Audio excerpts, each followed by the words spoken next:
Select Board Budget Work Session meeting today, Monday, November 8th.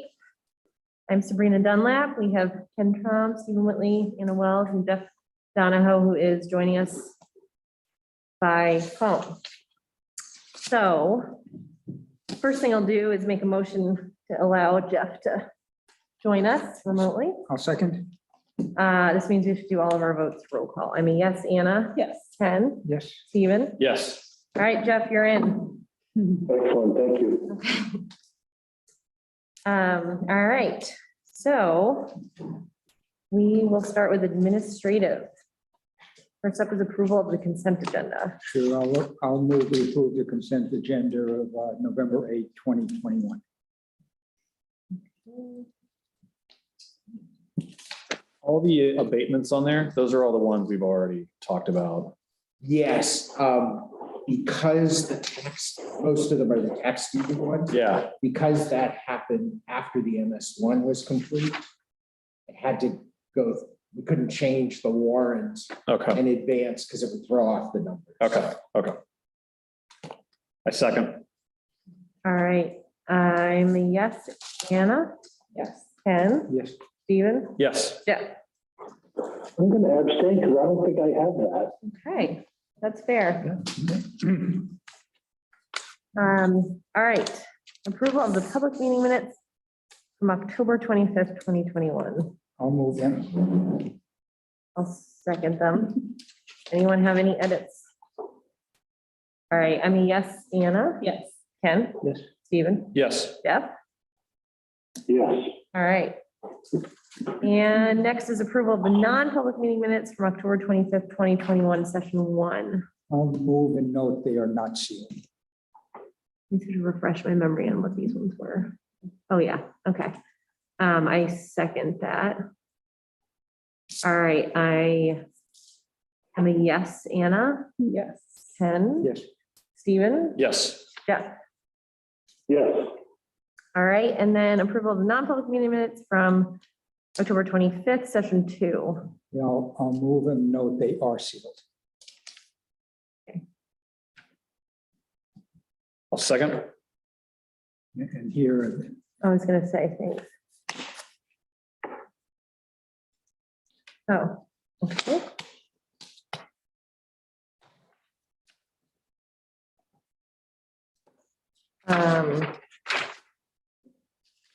All right, so Anna, do you?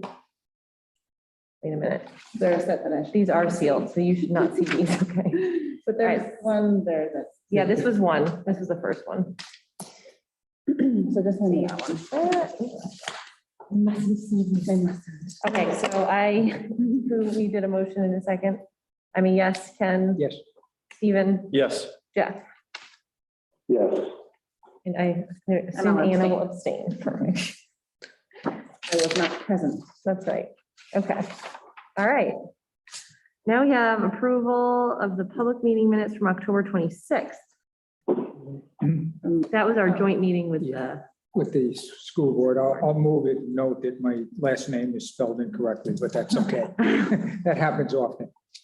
Seconded a note that the file name has the wrong date, but the document itself is October, but the file name says November. Not that it matters.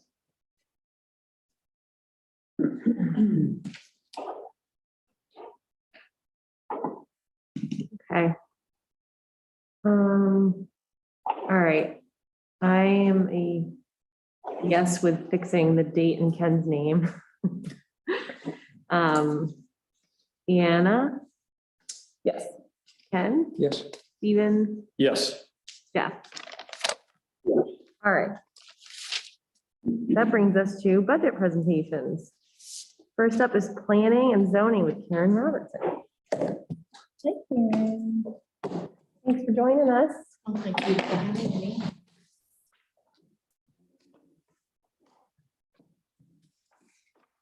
Okay.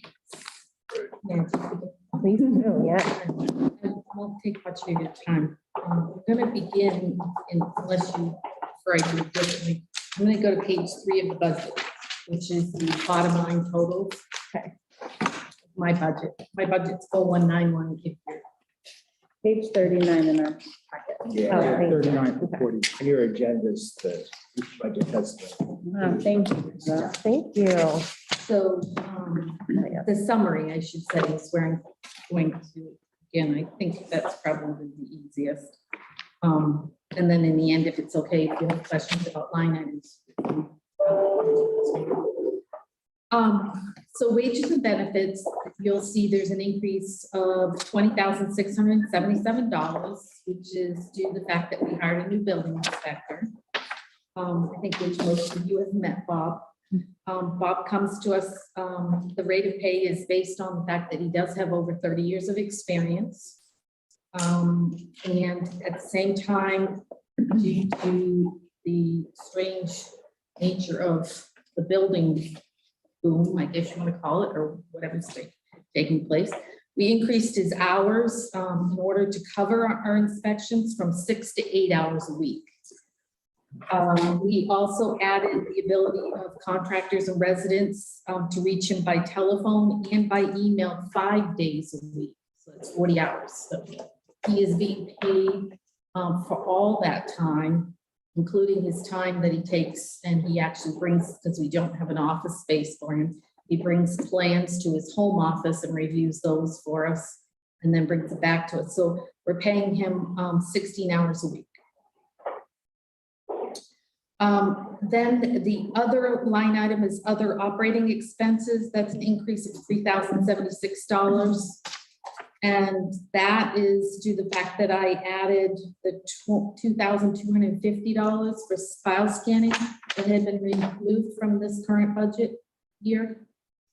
I had asked for $4,500, which was a little more than half the actual estimate they had provided for last year, which is about $7,000.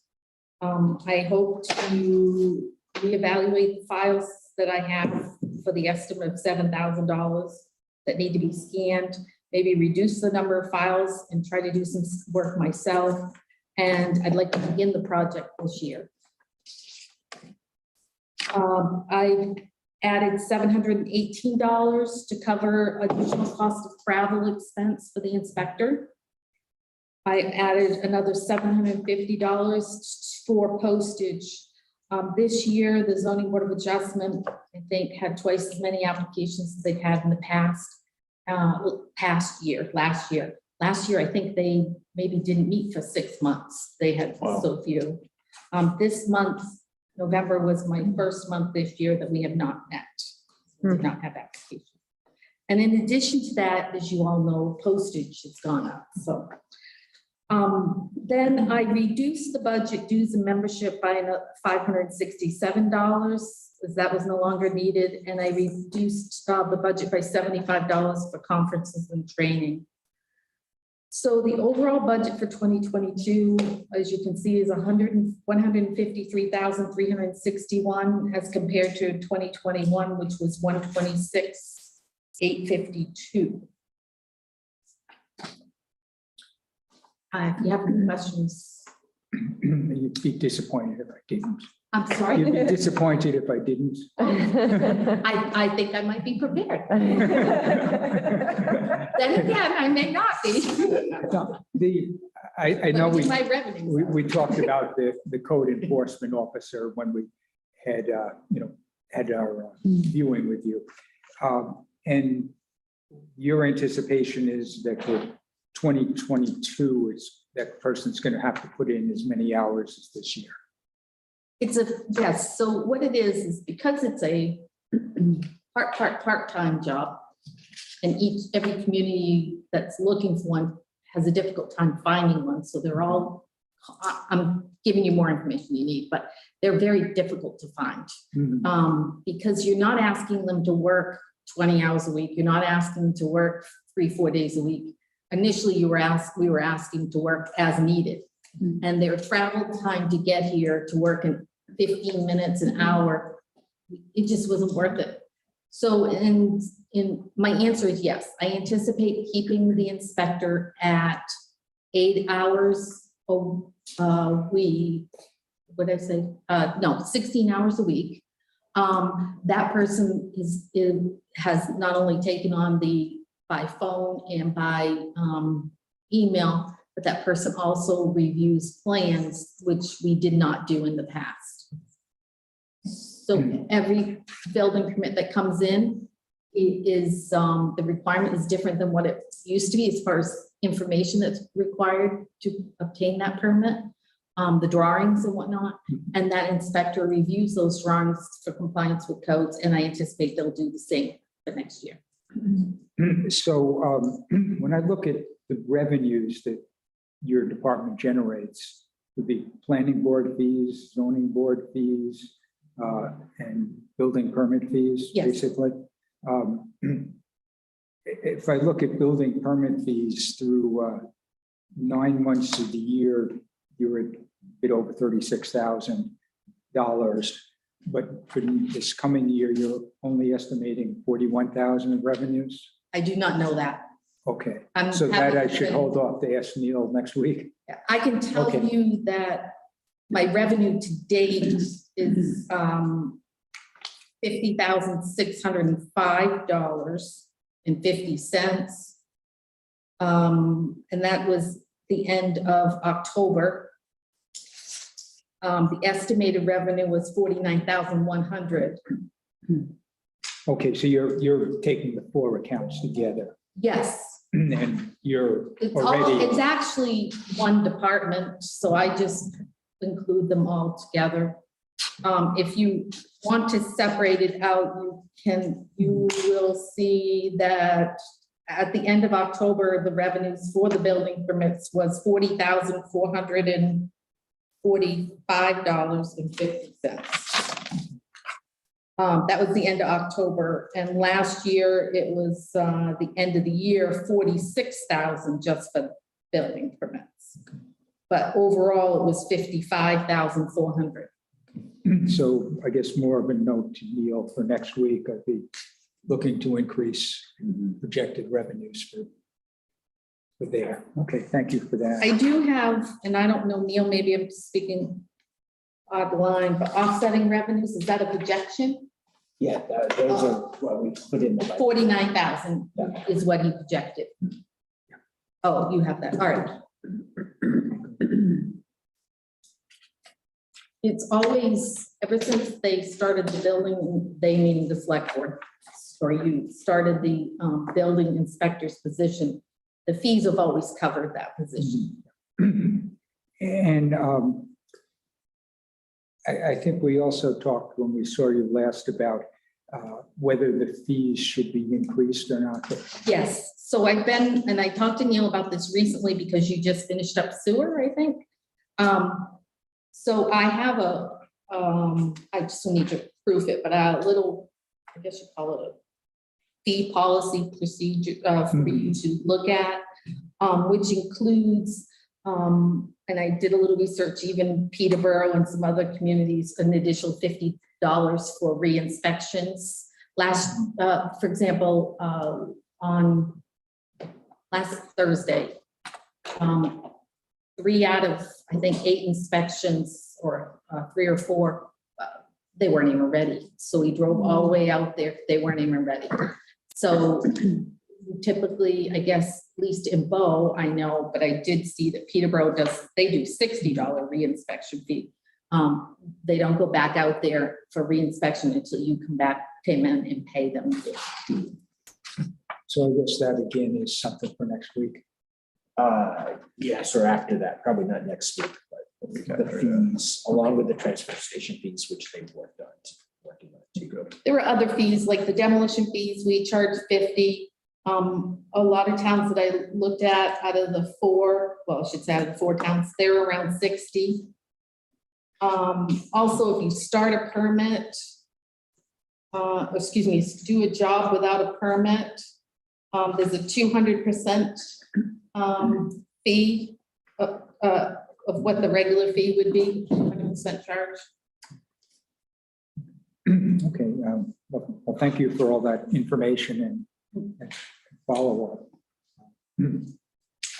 I'll defer to anybody else on the board. If you have any comments or concerns, especially when it involves the inspector, please feel free to call me back in or, give me a call because I'd like to, help clarify or, address them in any way.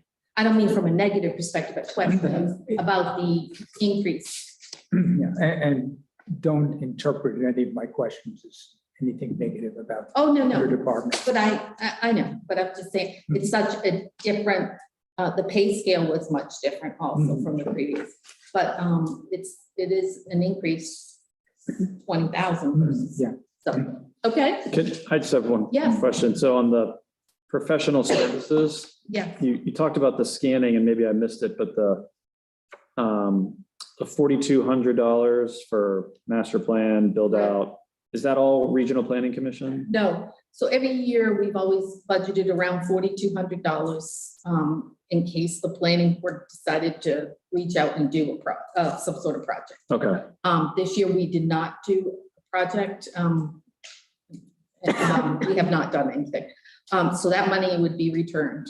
The option I would normally have, I guess, could have, even though the money isn't really, it's in the same professional service line item, is I considered contacting any documents to see if I could get something done with the money that's left over out of that line item. what do you, when the planning board uses this money in the past, like what's it been for? The build out. Okay. I'm going to collaborate with the Conservation Commission next year on some wetland inventory mapping that they've. These are things that may not be pre-planned, that they say, hey, we're going to do this. Can we, you help something? So anything unexpected, mostly. We were budgeting and using that line item to pay for the master plan. Okay. And that's a whole nother, issue in itself Yeah. to deal with. So, but yes, it's usually there for anything that the board, decides. And I guess what I'm also wanting to know is, you just ticked off, I think, Conservation Commission, and I forget the other one you said, Karen.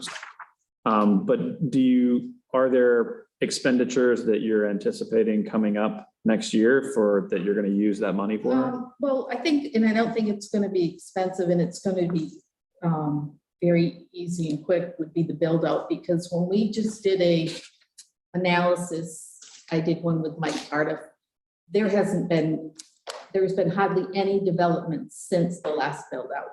There's been some zoning district changes, some acreage changes, but as far as the roads being constructed and housing being constructed, there has been. Yeah. So I wouldn't anticipate that being not even $2,000. And I guess I'm asking because this is the beginning of our sort of budget workshops, and the bottom line total that we've got to sift through is a pretty bigger number than it was last year. And if there's room to kind of trim, that's why I'm asking. I would get rid of the scanning project. Over that, Yes. Really? Yes, Okay. I would eliminate the scanning project if there had to be. I do have to tell you, the budget is bare bones. I know. I don't even know, you'll see the budget was 126,852. And in end of October, I've spent 113,844. I don't even know if there's enough in there to finish out the rest of the year. Okay. So I'm just saying the line items are pretty, other than wages, the line items, the operating part is pretty. Yeah, no, I see that. So I would suggest eliminating, if needed to be, I prefer that line item be left somewhat intact. Okay. And reducing or eliminating the scan. Okay. I appreciate that. No, Thank you. no problem. Yeah. I'd rather, to be honest with you, see that over any of the other line items going away. Okay. Okay.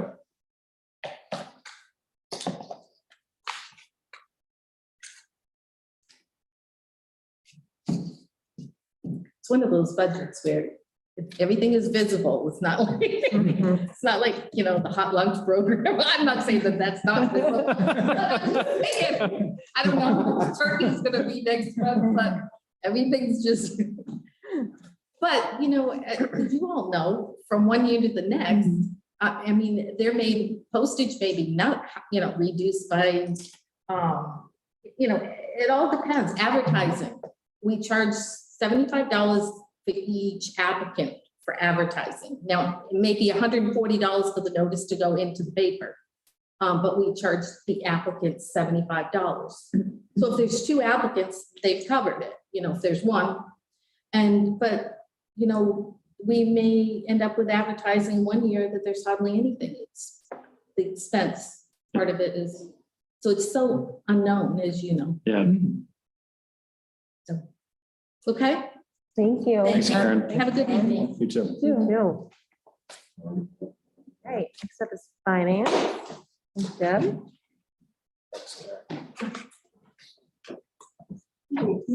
Hi. Hello. My finance budget is a lot of contractual items. Speak up so that they won't be able to hear you.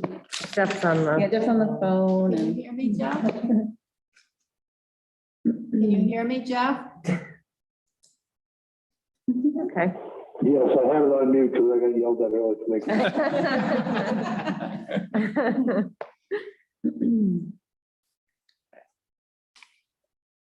So basically, going down to the operating expenses, the telephone stays the same. My computer software program is being upgraded. We're going with a new company, and they're going to be hosting our programs. So there is a large increase there, but the new system will be more efficient and less cumbersome, and all of those things that you were explained to about last year when it was proposed. Oh, this is the same one. Yes. Yeah, Yeah, so this is just putting it into effect. got it. The warrant article covers the initial software that we're going to get, but this would be for the maintenance for 2022. It can either be hosted locally or hosted remotely. Remotely is the secure way to go, and as presented it last year, but there is a cost to that. The next line item that's showing an increase is our auditor. We go into a 3-year contract. This will be the 3rd year of 3 for 2022. They've only gone up $450 this year to next year. And the fixed assets that I'm just completing now, they went up $25 for next year. The bank fees, we don't really know. It can be more than what it is this year, so I think keeping it at 200 is reasonable. But to date, I've only been charged $46, so the bank's been very good to us. Budget committee expenses is in my budget. They have not spent anything year to date, but you never know when they might need something, and I like to have something there for them to, not to say they can't buy pens and paper or whatever. The postage contract and the copier contract is in my budget, and they went up a little bit, so I've increased it $200 to cover the contractual quarterly payments. So overall, my budget is up 3.39%, or $4,321. I don't have any questions about dollars. I'm just wondering, I know last year we had a discussion about GASB 75. Mhm. Didn't include anything. In hindsight, was that the correct decision? I think so. The auditors did not have a problem with it. If it was more beneficial to our size town, I might think differently, but I think as long as we can go without it, we can try to do that. Okay, thank you. You're welcome. I don't have anything else.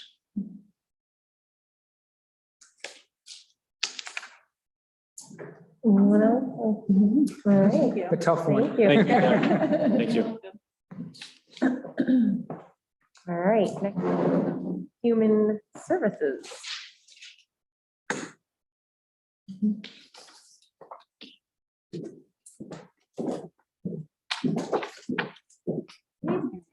Hi.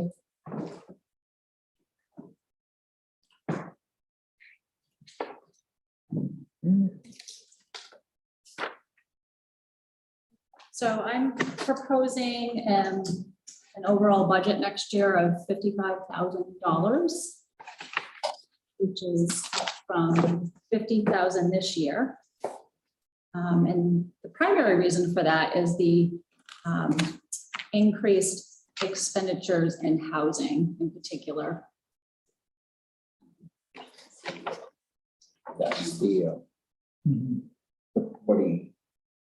45 budget. Oh, I'm on the wrong. I'm on the wrong one On too. page Okay.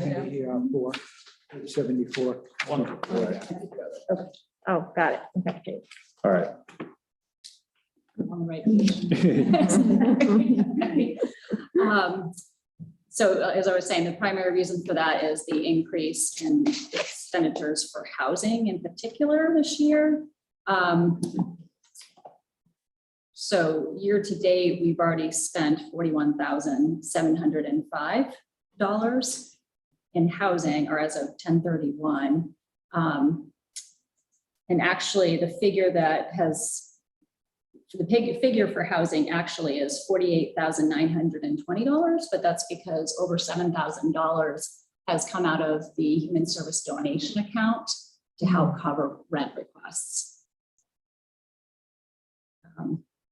At this time, a significant chunk of the donation account has been used towards rent. So at this point, that hasn't been replenished with donations. So, you know, it's kind of like a one-time ability to do that at this point, unless we see an influx of large amounts of donations moving forward. I think as you're aware, I've been in this position since the end of September. So from what I've been seeing is people who have come to me who are underemployed and needing assistance and affording their rent. We've also seen an increase in the amount of rent in town. So for example, there was one client or a building that sold this year and rents in the course of 1 month went from $700 to $1,200 for the residents there.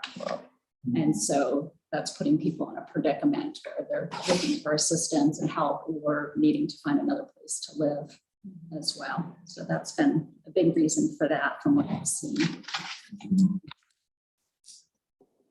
And then just as a note, you know, the guidelines for assistance with rent date back from what I could tell in the policy handbook to 2013. So that's something I'll be looking at Yes. as well. Yeah. Because it's really not indicative of what the cost of living in Hopkinton is in 2021. Yeah.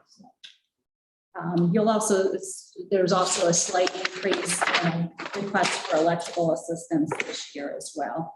So as of year to date, 10/31, $45,237 of the $50,000 budget has been used, which is actually 90% going into 2 more months of the year. So it's something I'm having to watch closely moving forward.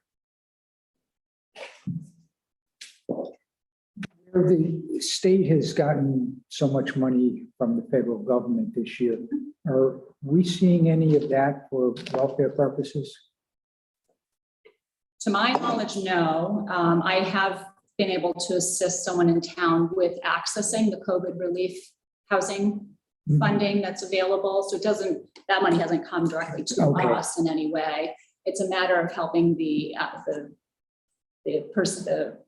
resident in town do the appropriate paperwork to determine if they're eligible, and then they get direct assistance or it's given to their landlord.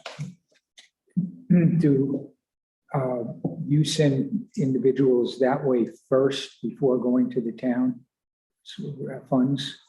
I have, yes, if they meet the guidelines or requirements for the COVID relief So you have to be, your employment and ability to pay has to be impacted directly in some way by COVID. So if somebody has if they're underemployed because of COVID, then yes, I would direct them to that program. Yep. I've had some people who would not, they wouldn't fit the criteria. And I definitely have had communication with, it's through a community action program, and, been able to talk directly to some of the people who are the case managers over there, determining eligibility, just to run people by them and see what they said and get some feedback. Thank you.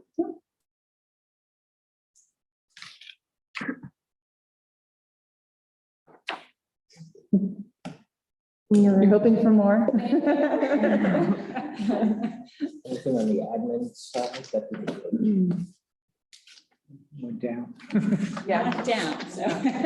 Probably not a lot of Yeah, questions. not earlier than telephone. Yeah, phones got more expensive, but. This might be kind of a dense question, but what do we do if, the rest of the budget gets used up and somebody comes to you asking for help? So we do have a trust fund that was Okay. put together, which has $28,000 in it, Okay, just for that. okay, Because we have an obligation. Because we do have an obligation. Yeah. right. I was set aside, it hasn't been used, I think, since it was established, but we might be coming close this year. And we have a separate account for donations. Yes. And so what's the primary way? Do people just randomly donate, or they're like, Yeah, so as far as the donation accounts, people will specifically donate to fuel assistance, or it's outside of us, but the food pantry that, okay, I might see the checks come through my office, but that goes to the food pantry, which is its own nonprofit, and they manage their finances. Or people designate something for Operation Christmas, in which case those funds are only able to be used for that. If someone donates generally to the human service account, that's where monies could be drawn for other things. okay, And so that's what's been Okay. tapped into this year for the rental assistance. mhm, And then just to blow Rotary's horn, each year Rotary gives several thousand, 3,000-4,000, I think, the last few years. mm, that's It's really good. To fuel assistance. I mean, I've been hearing that heating oil and propane is probably going to be a bad winter for those. I mean, there's no way to know for sure, but if those really go through the roof, then it's going to be hard, I think, to stick to. Yeah, I've definitely had a few inquiries just in the last week. People who are either wanting to start the process of applying for fuel assistance, or who have said, I have some oil right now, but if or when it comes time to fill my tank, I won't be able to afford to because of the increased cost in gas and oil at this time. Yeah. And they wanted to just make sure that there is still a, the fuel assistance account, and that's available to be accessed if needed. I think you had asked a question, or you mentioned something about the phone as well. And that's because The only increase in the administration budget. yeah. So I think the previous human service coordinator used a flip phone. Right, that's And right. I have a smartphone, which I do use while I'm out and about. I'll access my email Yes. and be able to do other things, scheduling and whatnot on the phone. I'm glad you have Been that. helpful to me to have that on the phone. So that's for the increase. okay. Any other questions? All right, thank you. Thank you. All right, next up is recreation. You're up, Paula. You want to start early? Oh, if you're good, that we're ahead of schedule, so We'll fill up the time. thank you. I'm just joking. They only have 4 pages of questions. I don't think I've ever done this in 15 minutes anyway, so I need that time. That's fair. All right, well,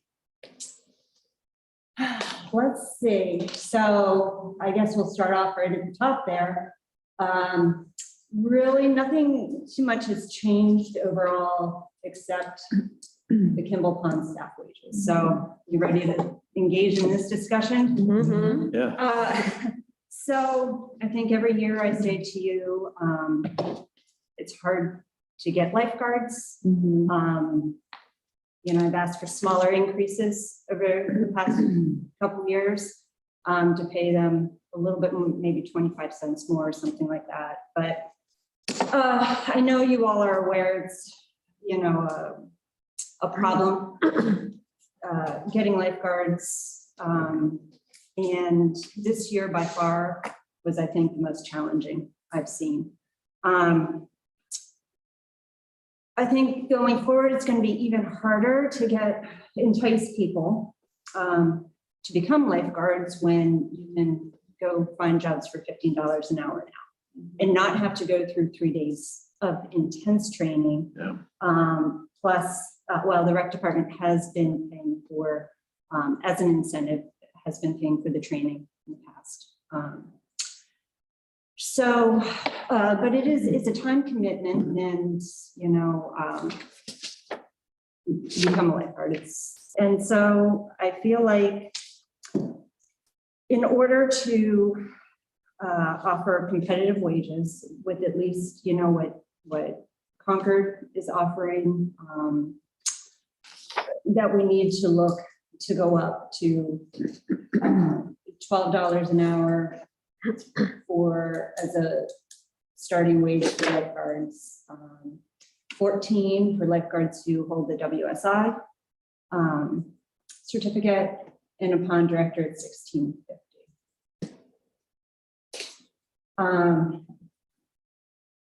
So if you calculate that out, it's increasing, $10,000 in the budget. What are we at now for these? Pardon me? What are we paying now? So they're starting in at $9.50. Okay. So, and then 50-cent increase for the WSI. And then the pond director? Usually that's around 14. Okay.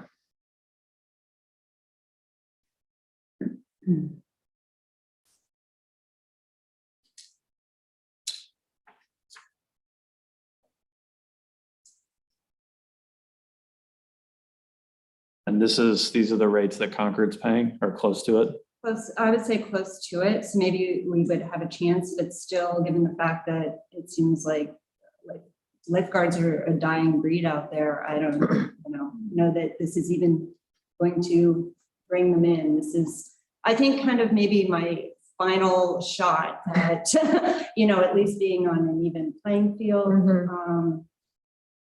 We still may have that predicament this summer. If that is the case, I don't know what other options we would have other than to recommend maybe we look at, go swim at your own risk, either partially or completely. I will say,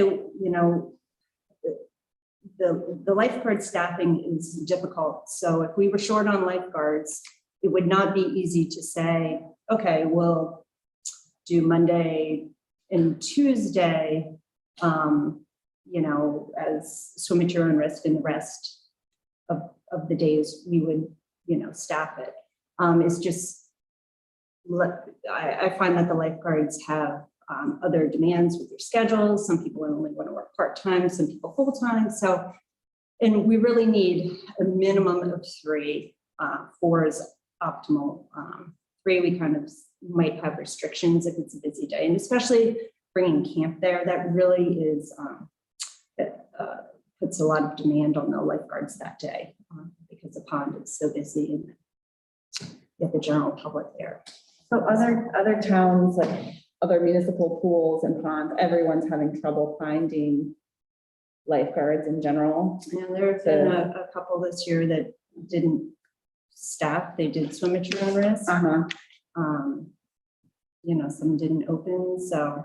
Is it typically high school student? Like who typically are the lifeguards? So lifeguards tend to be high school, college, and Students. college students. Yeah. Yeah. A lot of towns shut down when the kids went back to college, Right, had to close all the. Right. because it was college. student. I was wondering if there's like a way, like if there's another, I don't know, other towns, if they have town beaches or whatever, but if there's a way to like partner with another town and say, let's try to find lifeguards together and we'll be open 3 days and you be open 3 days and we'll like share our pool of lifeguards or like some, I don't know, some way to keep the, community aspect of it going. I don't know. I don't know about the sharing of the days like that. I think we're so far we've been able to staff it almost fully this year. This year just was really a challenge with just having enough full-time. Yeah. So I don't know that it's really sharing, and I gotta be honest, I don't want to share my lifeguards. Because when you get the lifeguards, you want to keep the lifeguards. Right. So, And then the other thing that I was wondering is, so if they are like high school students, if there's like, could you partner with the high school? So maybe the kids, maybe this already happens. So like if a high school student in the summer gets certified, they get community service hours for getting certified and then for working at the pond, like could that's that an interesting motivate? idea, yeah. So I can always reach out to Danielle. So every year I do talk with Danielle and I say, hey, we're looking for lifeguards and Yeah. just pass it on. I'm always asking Dan, who's on your swim team? Yeah. They need to bolster their swim program there in the high school. There you That would be go. ideal for my department. But, and, I did spend a couple years ago, I did spend some time at the high school trying to recruit, during Danielle's advisory and, Right. she was great with helping try to identify some kids that might be interested in that type of job. So, And am I correct that really we attract local kids? It's not Yeah. people from outside, it's pretty much Yeah. our high school and college kids. And does the 9-week time period, is that a challenge to get people to commit to that length of time, or is that standard? So usually that's not too bad because it does fall during their summer breaks, whether they're in high school and I do structure it around that schedule. So it's not that, but then you add in the week's vacation they need to go here and, this one needs vacation and this one's at camp and it's busy teens is what you're dealing with, which is not making the situation any easier. So Yeah. really, if there was a staff of 10 lifeguards that I was working with, I'd be set. Yeah. But when you have 6 to rotate around and some of them are part-time and, it does not work trying to staff 4 people. I just want to, as a side note, just mention the budget for this year. The year-to-date expenditures there were low, but the entire month of July rained. I don't know if you remember. That's right. So, Rather not remember that. Yeah. Does not- you're wondering why it was so Not low normal. this year. So- Does the pond director just oversee the other lifeguards and deal with schedules and stuff, or what makes it like a director? They do that and they lifeguard. Okay. And okay. the ones that, the one that we currently have is also teaching swim lessons too. So she was really, so there is flexibility when you asked about how much the pay is. Yeah. I look at all those things, so I do kind of adjust up and down a little bit based on what exactly they are doing, their experience. And years they've been.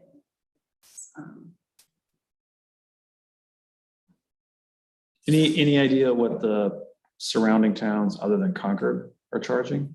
Yeah, I did print out some of that, and they are ranging, the bigger towns, of course, pay more. Yeah. 13. Is Concord kind of setting the, Well, then you have the High Point. logo too, Oh, which right. is right around the corner. Yep.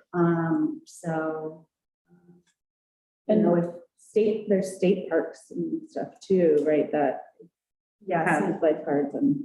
and I know that they have a struggle too. They pay better than towns do, especially out of the seacoast. So I guess the question is, you know, how much is too much to keep putting towards the pond? Do we want to try this for another 10,000? Do we want to look at doing partial swim at your own risk? What is swim at your own risk? Like when you say that, like how does it work? So it could be, we could do different things. And this year we actually ran into a little bit of a staffing issue. So we did a couple days have to kind of modify what people could do if there was only 2 lifeguards on. So we would have to limit the times that people could swim into the deep end because you only have, you know, so many eyes there in the shallow end if you have a lot of people. So, and then that would also prevent, we required the little kids under 12 to take a swim test before they are allowed to go out to the dock. And so that is a time-consuming test because a lifeguard will, and it's usually the one that's on break, will go out and, you know, take the kids. And sometimes, you know, at the beginning of the season, there's a lineup of kids. They do this for all the kids that are out there. So it could mean telling them they have to wait, or maybe we change that policy or say, you know, you can only go out there with life vests on unless, you know, we do have somebody there. So it could be something like that where it stays open, but we limit, you know, how the facility is used. It could be that we just have somebody open the gate. It's not staffed at all. Right. The thing that could be tricky though is I think it's still important that we somehow figure out how to offer swim lessons to the kids in this community because there's a lot of kids that go through it. It's a good program. And I think it's important that kids, you know, learn a little bit about, you know, how to swim. So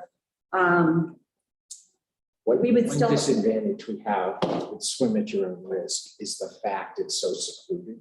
Mhm. You go a long ways in. It's not like, not that you would want to swim in. But it's not visible By the from the cabin, boat. Right. but Yeah. at least that's very public, which is helpful.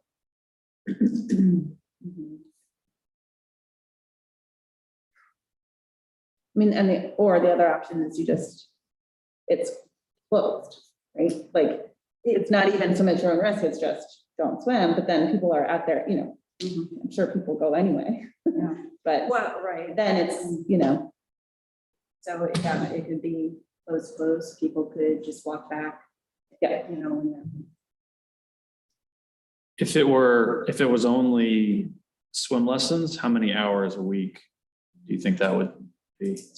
So what will be, I will say, what will be confusing about swim lessons will be, you will have lifeguards out there on site giving lessons. And I think that'll give people a false sense of security. Yeah. If we just have them there for lessons only, are they then, you know, obligated to keep an eye on somebody else? Where does that fit the town? I don't know if that becomes then too complicated. And swim lessons, we try, this year we got in 3 sessions. So it starts like a week after the pond opens and it goes, you know, for two-week sessions, and we did 3 of them. So that was 6 weeks there, morning, and if we can do evening, we do.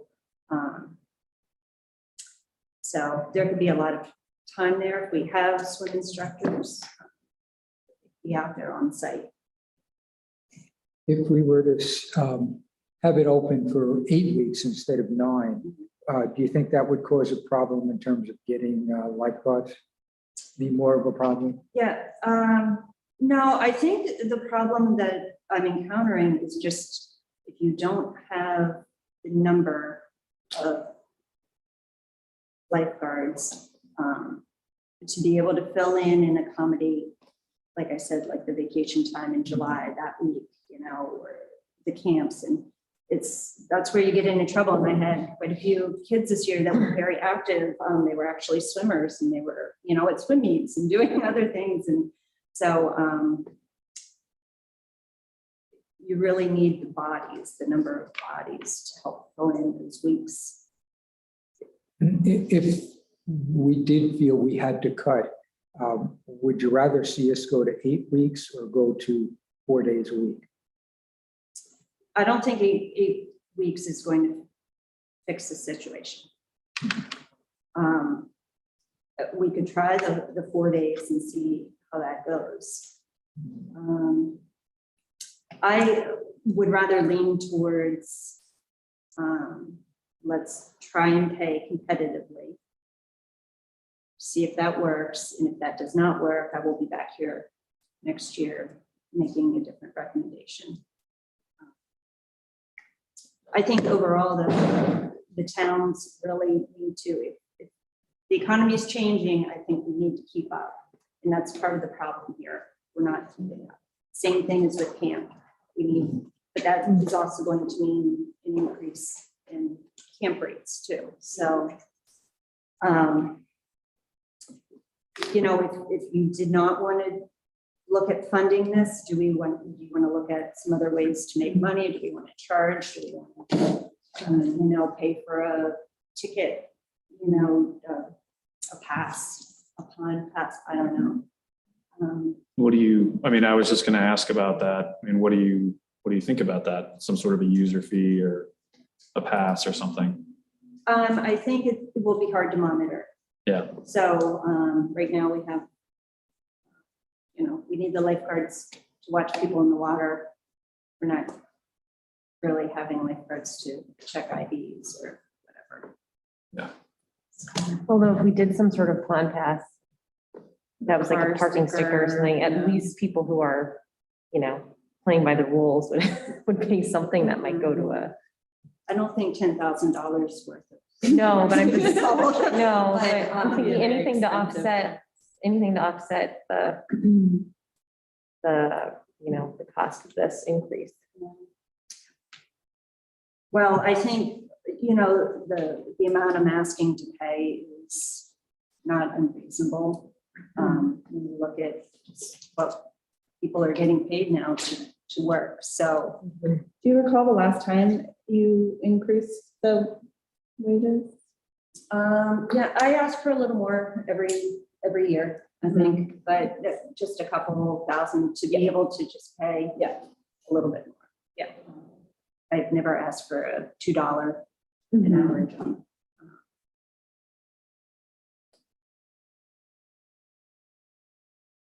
Do you think if we increased but didn't go quite as far as you've suggested, would that help you at all get some more bodies?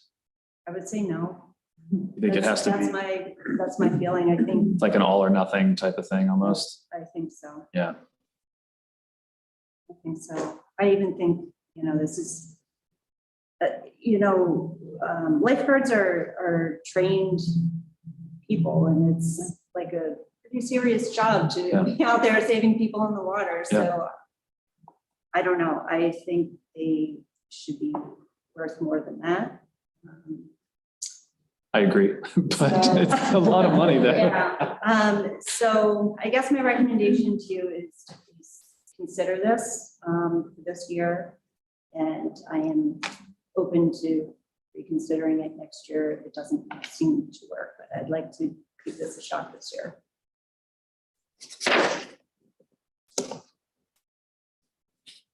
All right. Any more questions on that? No? All right.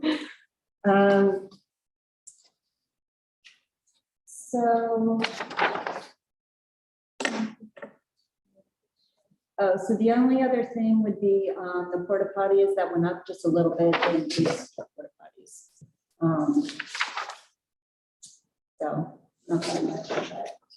And it's the same thing that we've had up at the pond, the cabins, and the gazebo.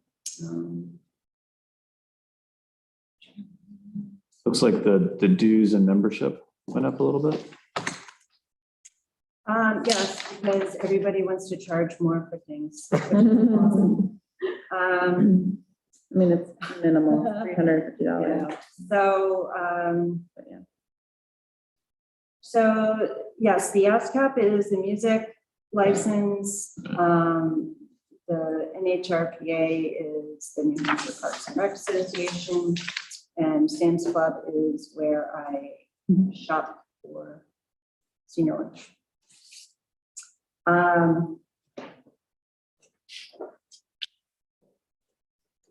So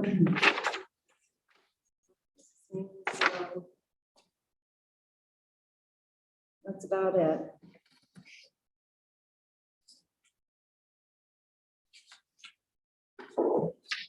Paula, this is Jeff.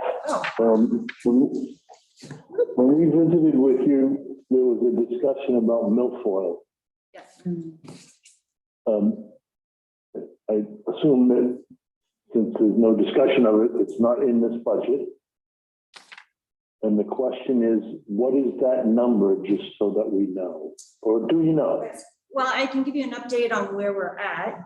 So, you know, the answer is we don't know yet.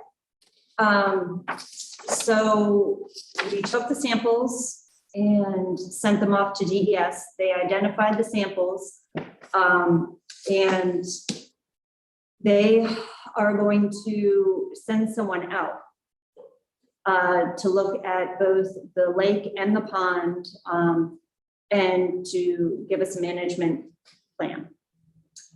In the meantime, so I've been CCing Ron Komarzik on all of these emails that I've been sending to DES, so he can, you know, have the Conservation Commission take the lead from the lake standpoint. An email just came in from DES with grant information to apply for grants to, you know, whatever management plan there could be that they recommend. So he does have that.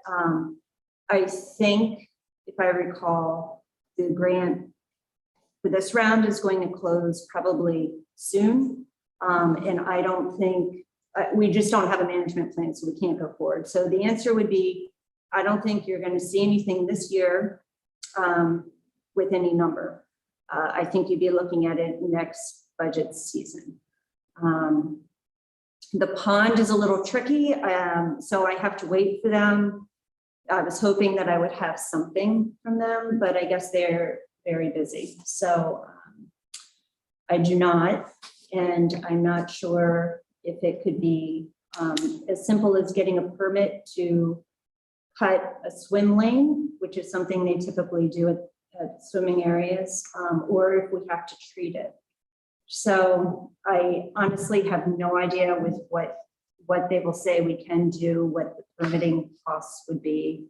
And then if we would have to pay somebody, you know, or maybe they would say you have to hand pull it, and then we'd have to pay a company to do that.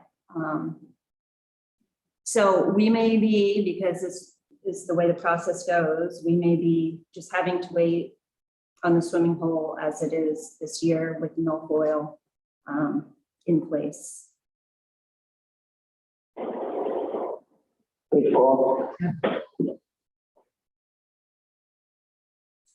Anything else? Thank you. Thank you, Paula. Thank you, Paula. Yeah, well, perfect. We're staying on schedule now. Thank you. Thank you. You could look in this one. There's another one up here. I can tell what people. Anything? Candy corn and. Next up is cemeteries. Oh, wait, am I wrong? Sorry, I'm sorry. Library. I'm sorry, Donna. Library. Sorry, Donna. My bad. Hello, Donna. Hello. They all look All right. Oh, wow. Okay. That was. But he was on the cemetery Neil. walk. so he's That's allowed. All right, we're on page 78 here. You don't have a vote for that.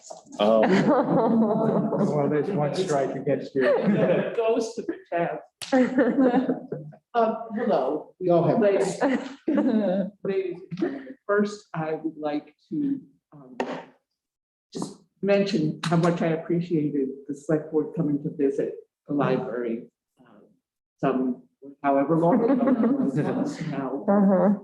Just, I mean, I know you did it with other departments as well, but it was just, it was important for me. And it was really valuable to see the select board, not just cross the table in this during COVID season. So Yeah. I really appreciate that. Likewise. Always a pleasure to visit the library. Yeah. And I want to report first also that business is really booming. We're really seeing numbers, circulation is up, even over previous non-COVID years. A lot of people, a lot of foot traffic, but still a lot of people opting to use curbside pickup, but we are meeting people where they are. It is working. Use of the community room is very high. Use of the quiet study rooms is high. So it's, you know, things really are going well. So to turn to the budget, we are showing a 5.2 increase over the previous. And there are a variety of drivers that I will go over on that. There were 18 non-personnel lines. More than half of those are unchanged, but 5 increased and 3 decreased. Obvious biggest drivers, personnel costs. I know Deb kept reworking numbers and the personnel costs kept going up, Neil. That was like retirement and There was a wrong formula in there that I found. yeah. So it's like, ouch, oh, you know. But that is out of our hands. The fuel increase obviously is also out of our hands. We were budgeting at $2 a gallon, and now we're at $3 a gallon. But I want to point out that we've brought our estimate for gallons to be used during the year to 4,500. When I started at the library 12 years ago, we were using 7,900 gallons of fuel. So that is part of our commitment to being a more energy efficient building, managing, being a good steward of the building. One of the biggest increases is our electricity bill, though. And I have to say, I am stymied by this one. As you might be. That estimate for 2022 is based on our 2021 electrical costs. I am in the process of bringing PSNH in to do an audit because we installed all LED energy efficient lights after the lightning strike. We really have been taking great lengths to better manage our building. Some of this is that we weren't as open. You'll look back, for instance, in 2019, we were almost at 12,000, which is a better representation sort of what the costs were. Some of the fact that the numbers are lower was COVID. The building wasn't on. And after the lightning strike, we didn't have as much electricity. But nevertheless, that is a concerning number. Neil and I have gone over it to make sure that I wasn't misreading something, but he concurred with the bills that was in fact an appropriate one, way to budget. But I do want to assure you, so we are going to be bringing PSNH in to help us look at that. The water and sewer going up just slightly is based on estimates that I got from town. Cleaning services is flat. The other significant increase, talking about being good stewards of the building, in discussions with the board of directors and with our HVAC company, which has been with us since the building was built more than 20 years ago, they are recommending that we add a preventative maintenance contract. We have not had one of those before.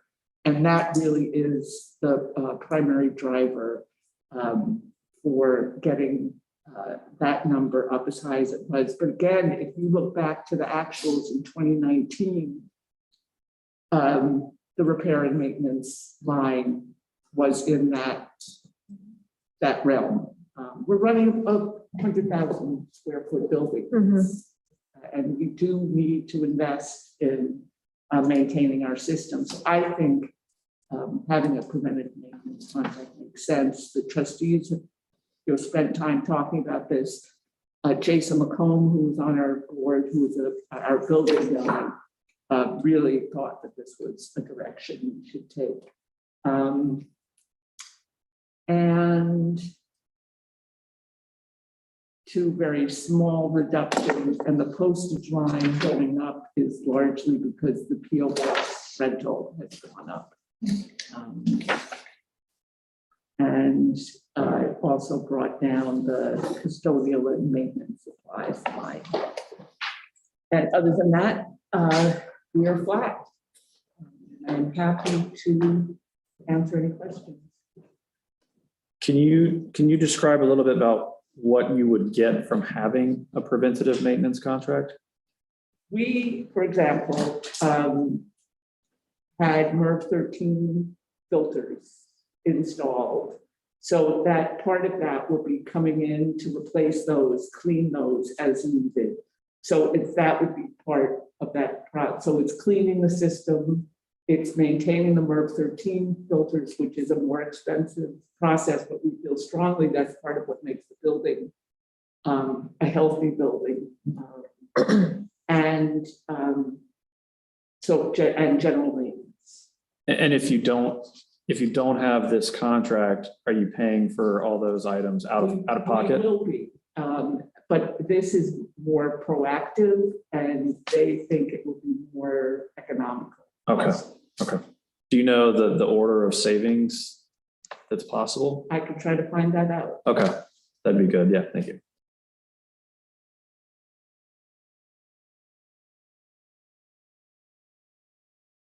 Do you have a date on when Eversource will be coming in for their audit? Not yet. We are playing tag. Because that number surprises me also.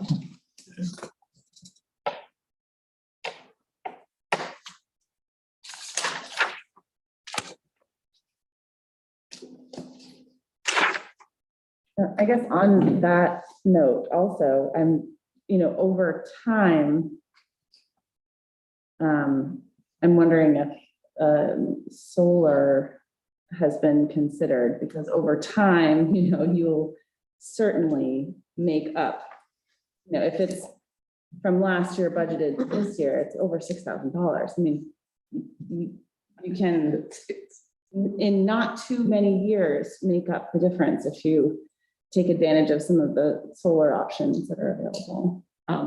Interesting that you raised that. That was a subject of discussion for the last CSC meeting. Nancy Carnes is the board chair. She's here, can attest to that.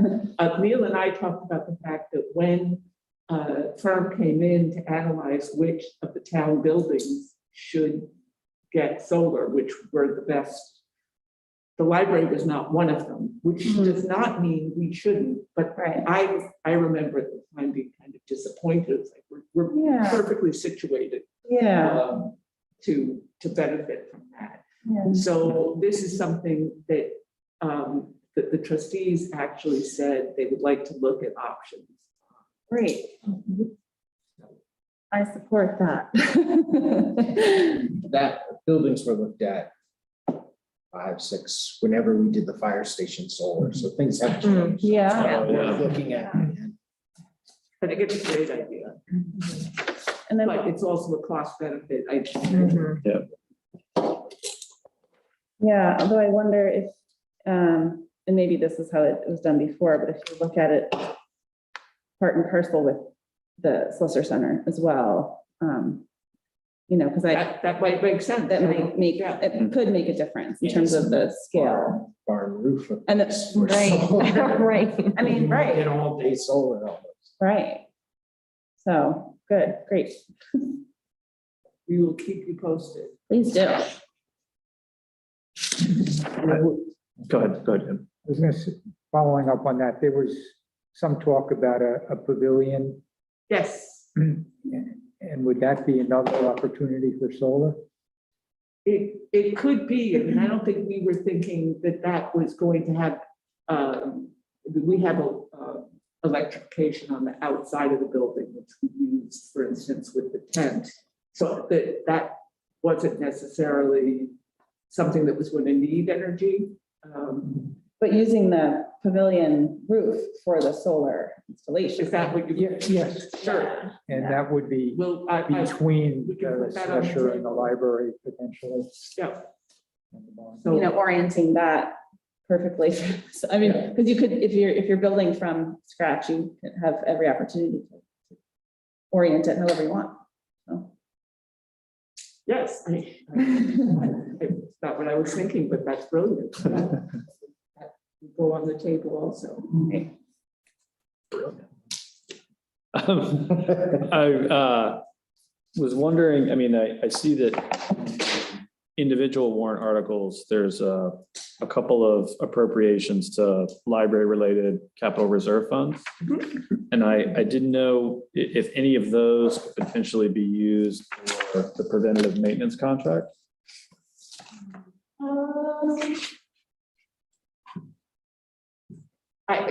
We haven't written it that way. I mean, that's the HVAC system replacement is part of that, but that's an interesting thought. And I don't know the purposes for these respective Well, it funds. was for capital. I mean, it was for the actual HVAC machines. There's and I don't know which one you're referring to. There's a library building systems one, Right? and then there's the buildings and grounds trust fund. The buildings and grounds one is for painting and carpet. Okay. And then there's a technology trust fund, Is which, for libraries. right. That's, whether we could look at it as part, I mean, do you have a thought on that? I'd want to look at the wording of when that was established. Yeah, I don't know if It was that's, definitely that was supposed to be for capital equipment, not necessarily maintenance the same, but let's look at the language. yeah, and it may not be feasible. I think it's worth looking at. Absolutely. Yeah. And so that's the library building systems one. If it's going to be any of them, it's going to be that one. It would be. Yeah, that. okay. I think what's scheduled out of there is replacement of the air Correct, conditioning compressors. I think. right. And getting a new generator, getting a generator, it's not a new generator. Getting a generator. I'd be curious of the language, but I would think they require assets. Not annual costs. Yeah, it may be.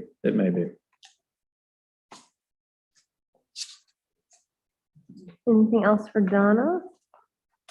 Sorry. Can disappoint me. No, not really. Thanks, Donna. Thank you. Thanks for coming in. Now we're on. Now, talk cemeteries. So excited.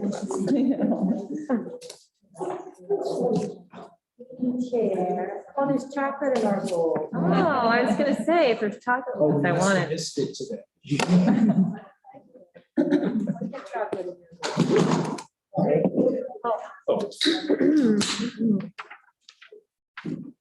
Well, thank you for being here. I notice as I get older, when I come out at night, I'm less and less interested as the days get darker. You may be off. That's fair, I know. Thank you for your service to the community. You're welcome.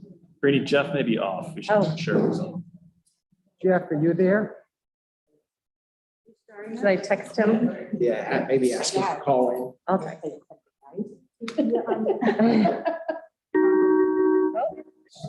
There he is. He's on it.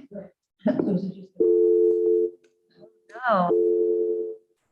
There we go, hung up on him.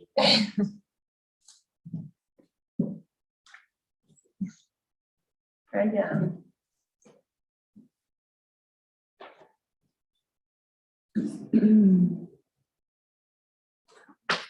I'll take something from that Red Bull. Pass that back down here, please. My kids don't share their candy. Total lie. I steal their candy all the time. Jeff, are you with us? Oh, man, I'm not gonna take the last, oh, wait, there's two. Oh, no, there's only one. You realize that now? Look at that.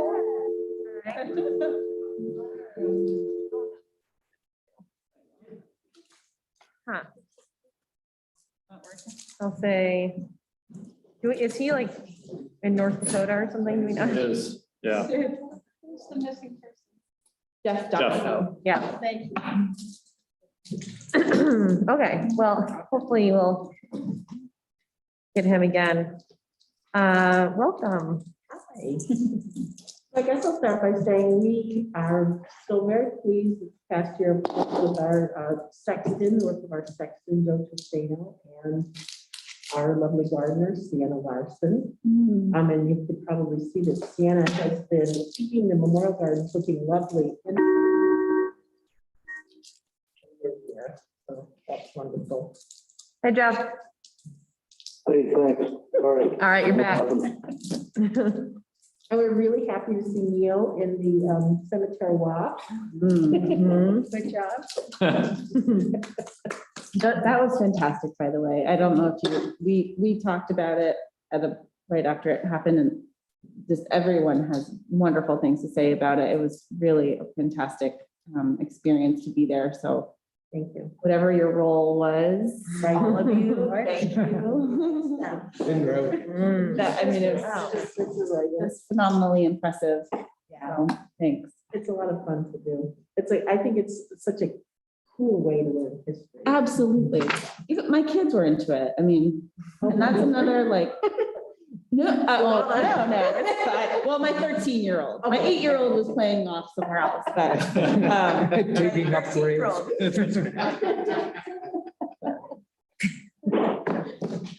So, the budget this year, we're saving a little bit here and there, and so we're asking for $2,000 more for grounds work, the landscaping. We will be taking much more out of the trust fund for that. We are in the multi-year contract, it goes up a little bit every year, but also we're adding on a package in the beginning to have Ken come and really help with the spring cleanup. Because that's been an issue with Joe's time in April. So much is going on to get the cemeteries ready, and of course, everybody's looking to have people buried. So we had Joe talk to Ken, who made a proposal for what it would cost to clean up. So we're not asking you to pay even half of that, just we're thinking maybe you could increase your contribution to the landscaping, $2,000. And I think we're saving money somewhere else, so really, we're only asking you for a little over $1,800 more this year. That's the big change. Is there anything else you want to? Yeah, so Joe, how long has Joe been on staff for 4 years now? So last year was the first year we gave him a raise, thank you. So he's now part of sort of the town process, which means we also got forms that we have to fill out. So we will be participating formally in Joe's review process. Thank you very much, Neil. Yes. I'll just mention the landscaping contract is in part, 2 years ago, as a part-time person, Joe didn't have the same kind of spring commitments he has now. So it's being driven by the fact that he has other obligations, both for the fire department, and he's driving a bus for one of the school districts. So that's the driver of that increase, which is substantial. We're pretty sure we're also going to get hit next year, so it's not really a budget item for this year, but this is the end last year of our 3-year landscaping contract with Pinnacle Landscaping. And ongoing. So can I ask a question? Yes. It says that the total is 38,000. Yes. But the two items to the left of that only total 33,589. Wow. Let's hope that that's a scrivener's error. That's my question. I know that the contract for the spring was over $8,000 more on top of what we would be paying him. I don't think it's a scrivener's error because.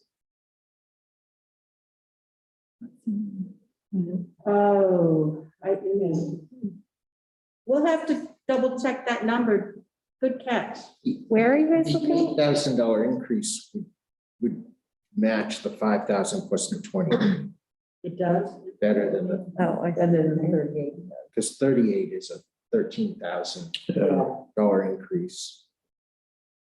Where the 32 would be That I just a bit of typo, well, I'll Hopefully. get clarification. yeah. In any event, you're not responsible for anything above 5,000. The rest would be taking out of the trust fund. Then we don't know if this is going to be an issue, but the cemetery trustees, in addition to the public cemeteries, have 8 private cemeteries. Yeah, there's 6, 8. There's a lot, but we're missing one. And we've had an inquiry for the first time about the upkeep of the Putnam Cemetery, which is in Jeff's neighborhood. Yeah, that was probably me. No,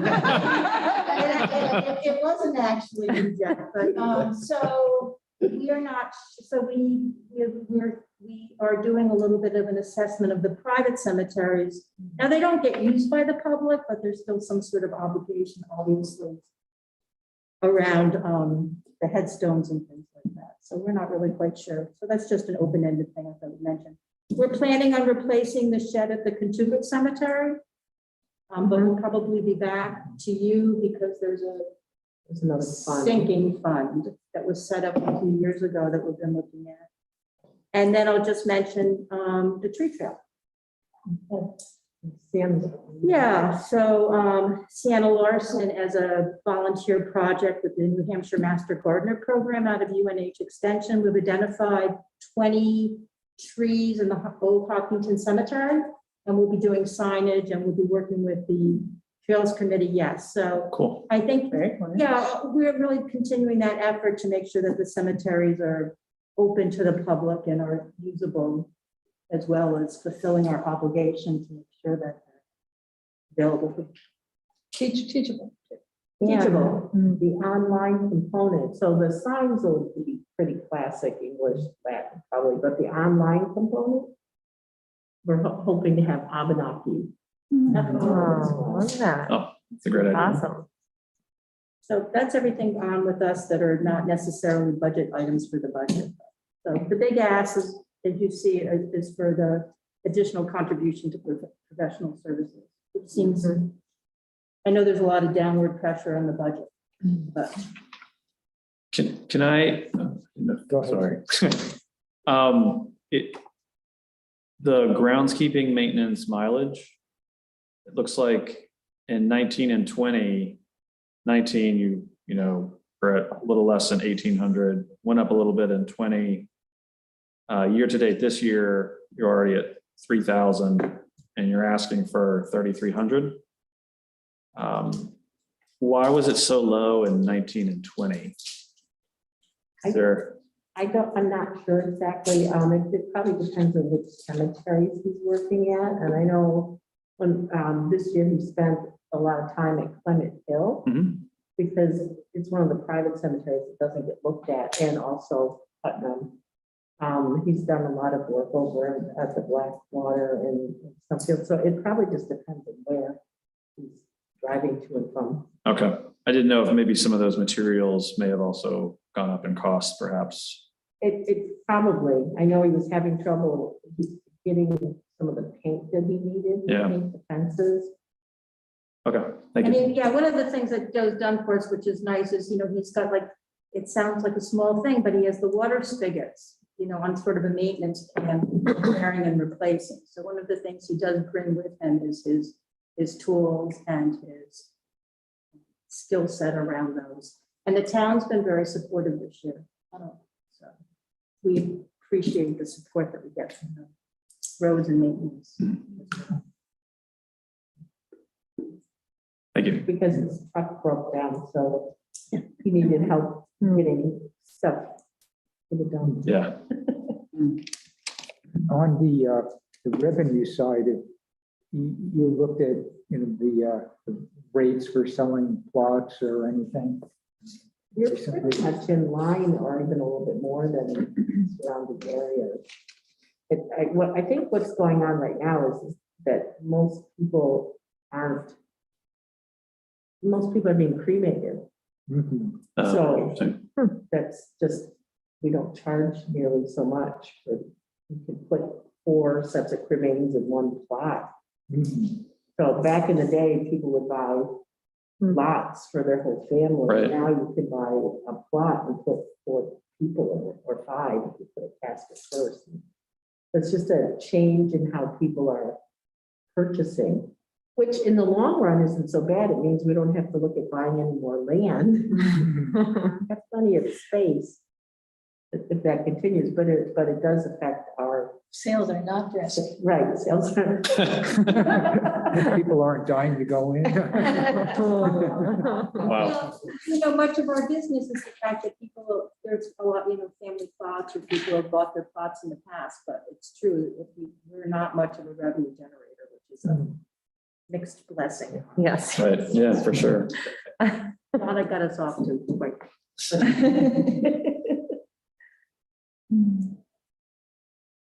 Any other questions? I think we've Good. covered it all. Thank you, cemetery folks. Thank you again. Thank you very much. Thank you. And you're all gonna sign up for the next cemetery walk, right? I was bummed to miss it. At least. I was. I watch. heard great things about it. It was fun. I'm not participating. I might show up and watch. I'm not gonna be an actor in that. Is the next one in 2 years? I don't know. Ooh, make her a whip. Oh, that, I could probably do that. I would do a witch. I know you. I am related to Rebecca Nurse Town, who was a Salem witch. Oh, Wow. that's cool, Neil. Nice. Okay, That explains. That explains a then the lot. pun is okay. All right, that brings us 3 minutes ahead of schedule to executive IT assessing legal community service PPR. Everybody's favorite thing. Oh, this is great. All right. Executive. What would I note? In here, I would just note New Hampshire retirement. As you will see all the way through, and as is noted in the major changes, that second half of that increase for the 6 months, that's hard all the way through. Advertising is up. That's just because advertising costs are up, and anytime we have a public hearing or advertise anything in the paper. Postage is an increase in postage. Select board expense, we've been working up to that 10,000, which seems to be about what we expend. And overall, the budget is up $379, which is 0.16%. What did the select board do with the 25 grand we had in 2019? I would have to look back. I don't remember any huge parties or anything And like that. see, there must have been something. Was that, that was before, I didn't. that would have been before me, right? Just before me? Was that the, Yes. was that the gun range? Was there Extra stuff- legal? No, that was, No. before, that was 17, I think. That was, yeah, farther back. Even actually before I think I I'll look back and we must, didn't. there must just have been curious. That's just- something that was there. I thought it was Oh, something that didn't fit into a normal category. I think that was, Oh. Just that was got- unusual. Oh, like legal fees, Yeah, right? I don't think Yeah. it's surveying costs or anything. It might have been legal. Was it legal? Or move. I don't think so, because No? legal would have been. Those are that's a online. category. No, I know, but if it's an overflow, I didn't know if it pulled from. If it's not exciting, nobody remembers. All right. I'll look it up and find out. But it was not a party. Unfortunately. The 30,000. I didn't look back that far. It's not hidden money, unfortunately. Right. So that is executive questions there. So if we wanted to reduce it by the $300 to get to zero, you'd probably say take it out of select board expenses. Select board pay. Yeah, We did. I don't see that in That's it. here. I voted for once to take it out of pay. That's true. Do that. IT. This has an increase of $1,000. This hasn't gone up since 2015.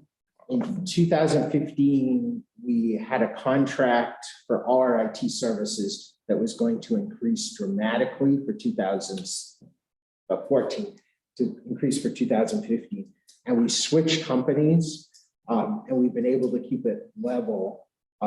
But really largely our software licenses are costing more as more and more it is cloud-based and all of that. So we're really not adding hardware, but we're replacing the hardware we need to, but it's the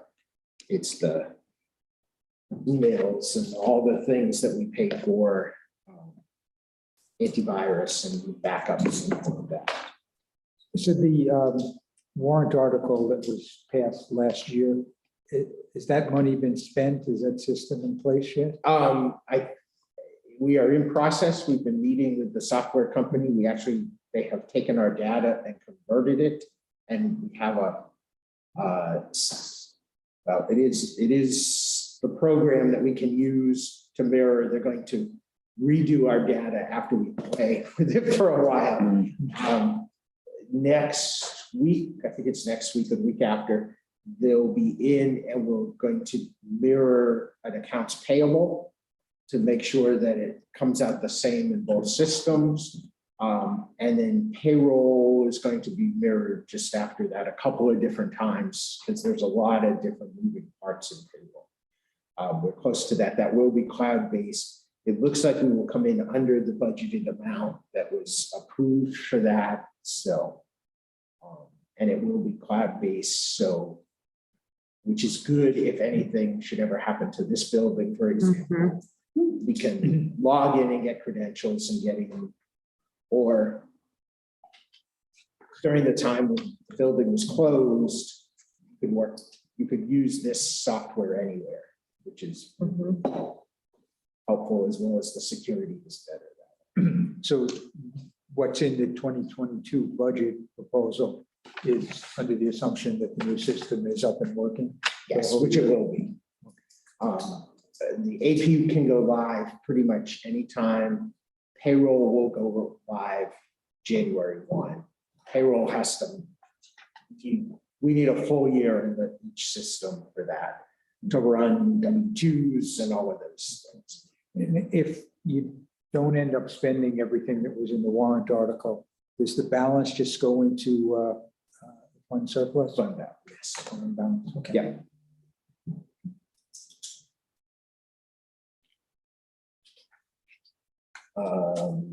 So that was IT. Assessing.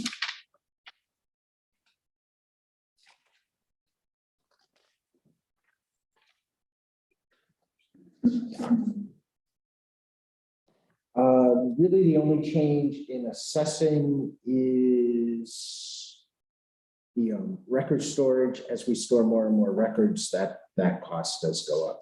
I'm going to be looking at other options, though, to see if we can bring that down, because I don't want it to keep extensively going up. So, What does that storage cost cover? Is that just like physical storage? that is the space in the cloud. Okay. Largely for all of our, we took the what was it, 17 file cabinets worth. Right. And all of our history files are in that. So they have to be stored also as PDFAs. Right. To meet the requirements, the right to know requirements and record storage requirements. And that's a bigger size. It is just a simple PDF. Right. Unfortunately.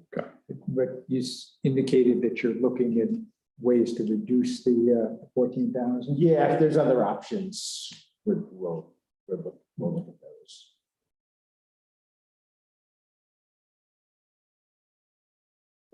Assessing. Legal.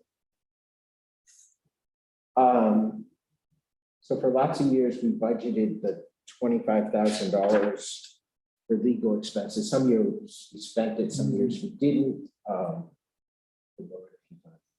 So I put that in to start. And then the Fairpoint tax abatement is the 45.5, which is a one-year thing. So that's why that went up so much. Why? Paid we paid this year, and we have to pay half next year. I see that this year to date, we're far higher than the previous 3 full years.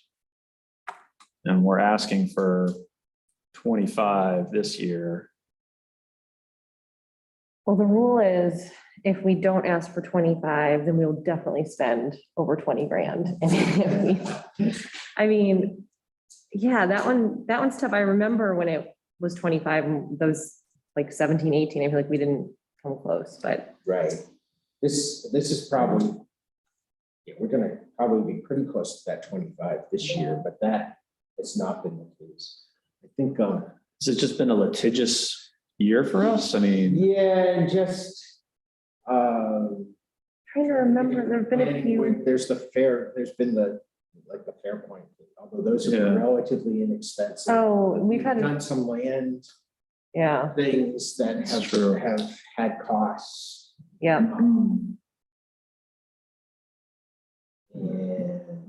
I think probably there were additional costs around town meeting, given that we're doing drive-through. Right. Some of That's those true. have been Yeah, we had a lot in of. there that wouldn't normally be the case. Yeah, I guess I'm wondering if this is an area we could think about reducing. Probably could, and if you have to expend it, you could always get permission from DRA to take it. Yeah. It's legal and human services are the two that. I know, and I've tried to think of a better way to do the legal settlement so that it doesn't sort of spike the budget for 1 year, but I don't. I think breaking it apart in here is really helpful. And I think I've already mentioned it to the budget committee. Oh, the settlement number. Yeah. Which means this budget will drop next year no matter what. Yeah. Something unusual. Yeah, There's a right. 45,000. That's right. There's a couple of other potential good things coming up following. That is legal.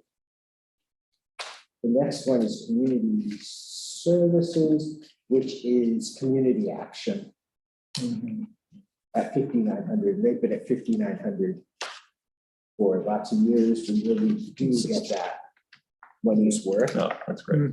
Yeah. Patriotic purposes.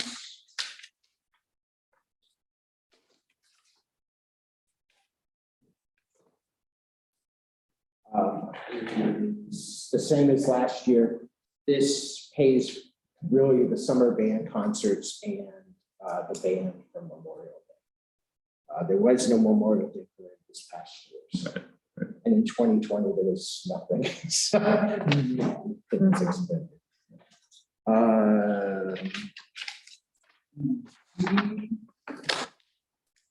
thought we were dropping the directive line.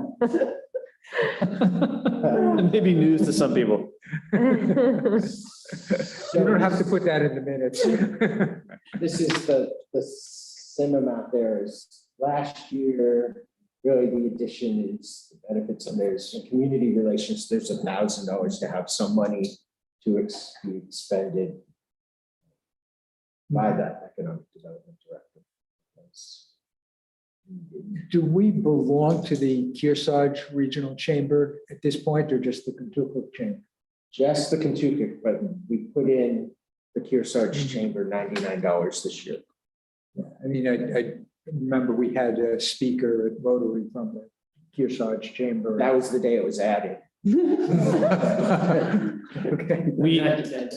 The Economic Development Committee talked about this recently, and Kearsarge, my understanding from speaking with Meredith, who's the head of the Kentucky Chamber, is that the Kearsarge Chamber is more kind of regionally focused. Mhm. And it is helpful for us to be the host for those sorts of regional events if we're a member of the Kearsarge Chamber. And if we're not a member, then we're probably far less likely to be chosen as the host for one of those regional sort of events. And so it made sense to, be a member to open the door for those sorts of possibilities. And the depot is a member, I believe.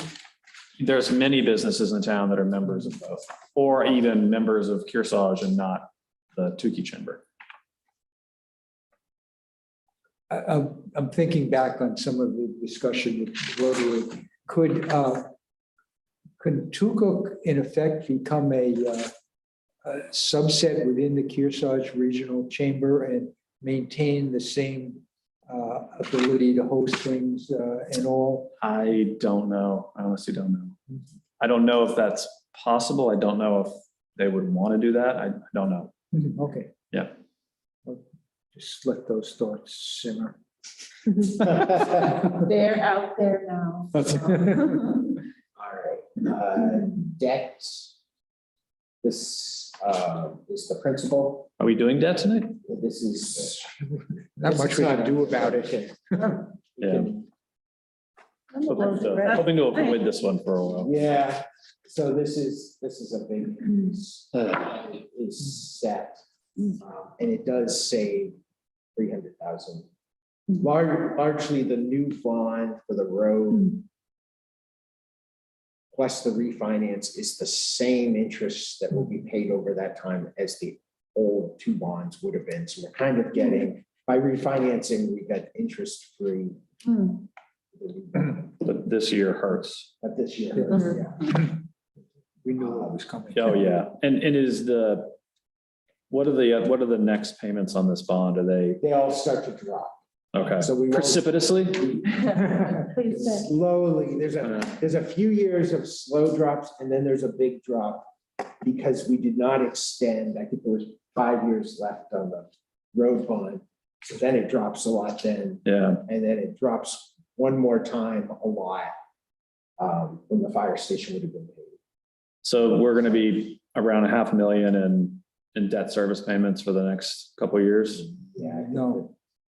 The highway garage drops off in 2023. Okay, that'll save us a little bit. I don't know if we have a 2023, is it a full year of principal on the highway garage? I think it is. I think that's a one. It's a full year. Don't we have the breakout in the CIP? Yeah, I mean, the Up- next To two the years very end. are all around 55 in the.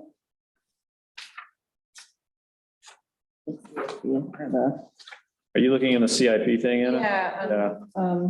Page 3 or 4 of the CIP, so they're all at covering now. Yeah, so it only drops 13,000. But then it drops 60,000.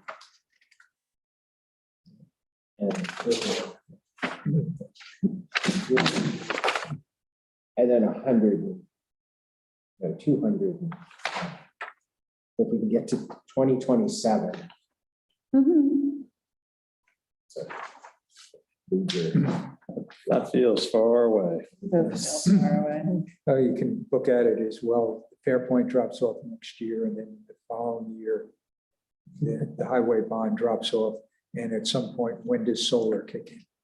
Right, yeah. That's debt and interest. Just jump back to.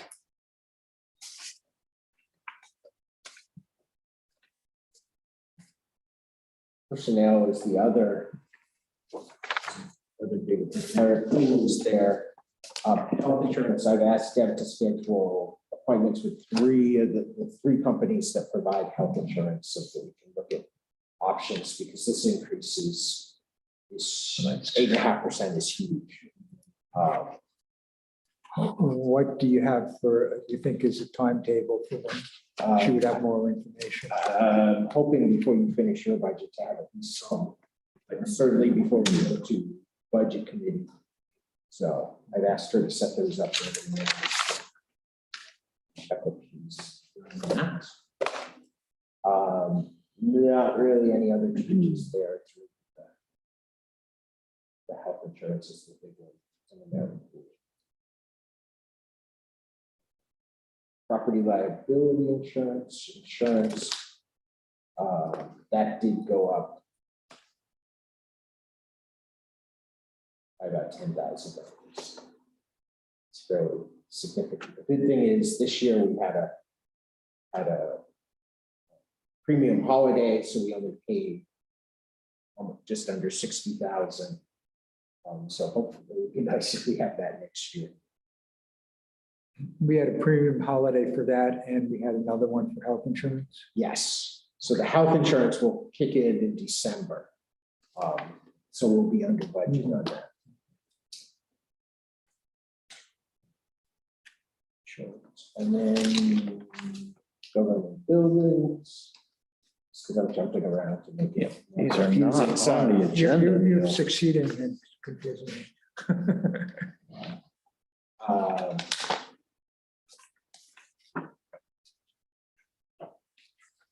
Government buildings, largely the changes here are fuel oil. Some electricity, and we've gotten these budgets much more accurate because things were kind of all in weird places. So we should be pretty accurate now to get the budget to where it should be. How's our heating oil here at the town hall, our usage? I mean, 1,500 gallons. It stayed pretty consistent. okay. It used to be higher. We have brought it down. So. Now, remind me, we have a contract with a fixed price for heating oil. We do through June. So we never know what the second half of the year will bring. And the electricity for the Kentucky Fire Station, count 410. Yes. When I look against 10 months to date,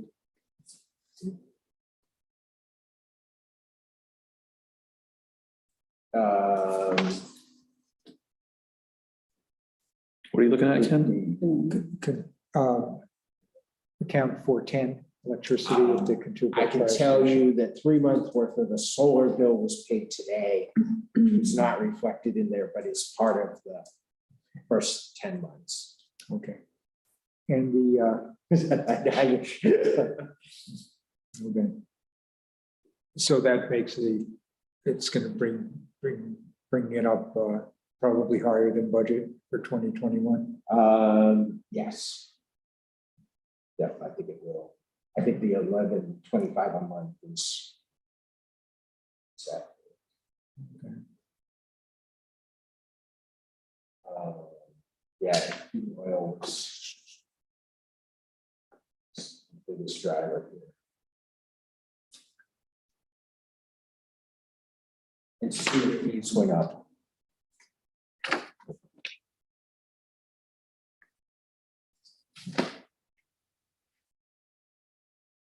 Neil, you've probably explained this before, but is the library the only town building that's not in the government buildings The other facility is the transfer station, and the transfer station? Okay. because we do that separately because Webster pays 25%. Yep, yep. So, and the library, because they're separate, they have their own budget. So they're not in here, but everything else is now.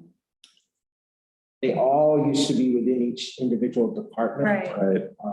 This is much better to have them all together. This way, we can track it much better. The way the accounts are set up, we can go look at everything much more easily. On the other hand, it looks like bigger increases when the price of oil goes up, because largely it's all in one Yeah. budget.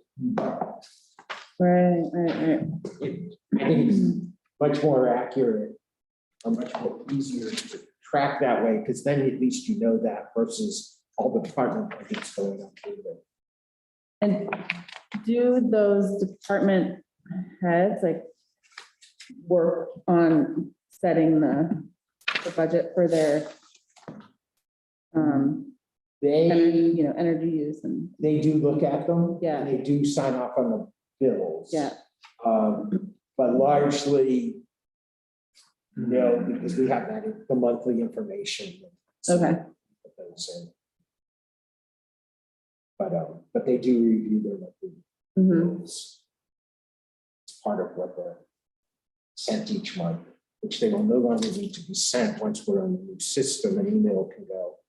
It can be set up so they can review all their accounts from where they are. Mhm. So instead of printing out a report Oh, for the whole fire department budget, creating the PDF and emailing it out, now it's just one email to all the department heads. and they can kind of As a log in reminder, somewhere go in and and check, look. it's the end of the month, check your budget.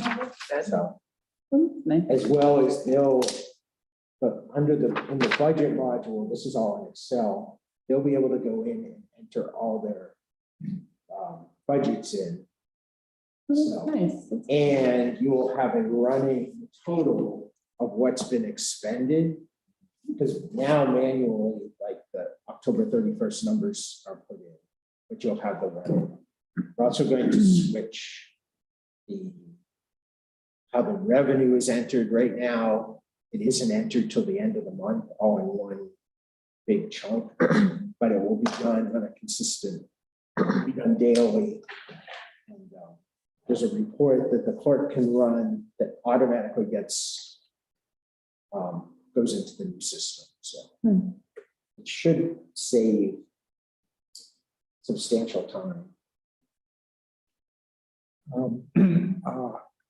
There's water for the Horseshoe Tavern Mhm. for 4 quarters. Why do we even have the water hooked up?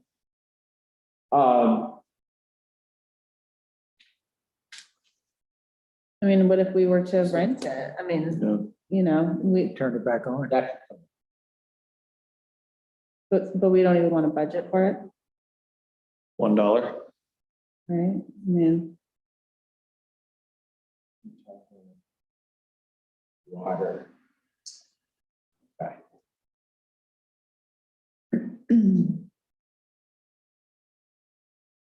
I mean, ideally, that'll get surveyed It will be going. and subdivided and Right. sold. Yep. And the new owner can turn it on. ideally. Yeah, because I mean, the only, I think, obligation we have with respect to that for water is just until Christmas. Right. Oh, that's true. Yeah. Okay. And then we will shut it down and shut it off. Right, right. Unless. Okay. And I have similar question as electricity. Yeah, and on that line, you have it as Horse Tavern. Hopefully the same answer. Yeah.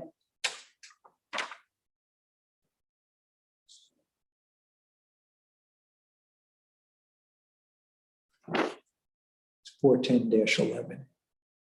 Oh, there it is, yeah. Oh, yeah. Horse tavern.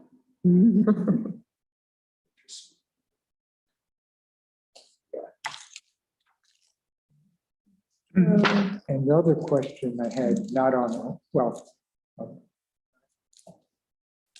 the arrangement with Byron for renting is all done? It is, the insurance certificates came in today. Good. So, okay, yeah, so they're getting ready to do that.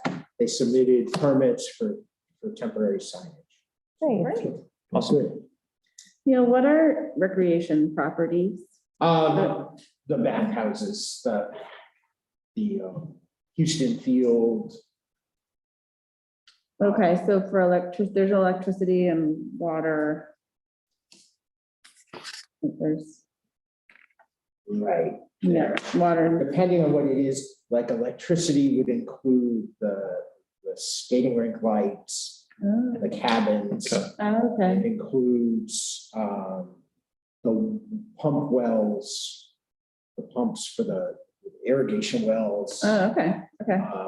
I think the new thing is the water and sewer, which we do pay for both Houston Field and George Park. My other question was on cleaning services for the Slusher Center, where it's only 2,300, this year to date. They were closed. until Right. September. Yeah. So we're incurring $1,000 a month basically for cleaning once they reopen. Yes, I think it's 975. Yeah. But I'm not on top of my head. Okay.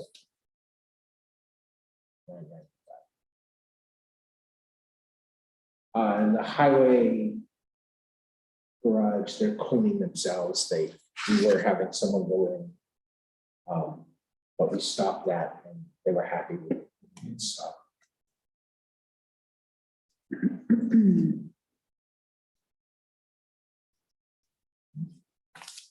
I think that's. So what do we have for next week? Is that on our, Big ones. Yeah. oh, yeah, okay. So the town clerk tax collector, because Harold was originally scheduled for tonight. Yeah. Okay. Police and animal control, fire and ambulance, transfer station, community well, solid waste, highway administration, streets and highways, sewer, and then revenues. Oh, Lord. Yep. That'll be fun. Meeting, Fewer people, but it's Yeah. bigger dollars.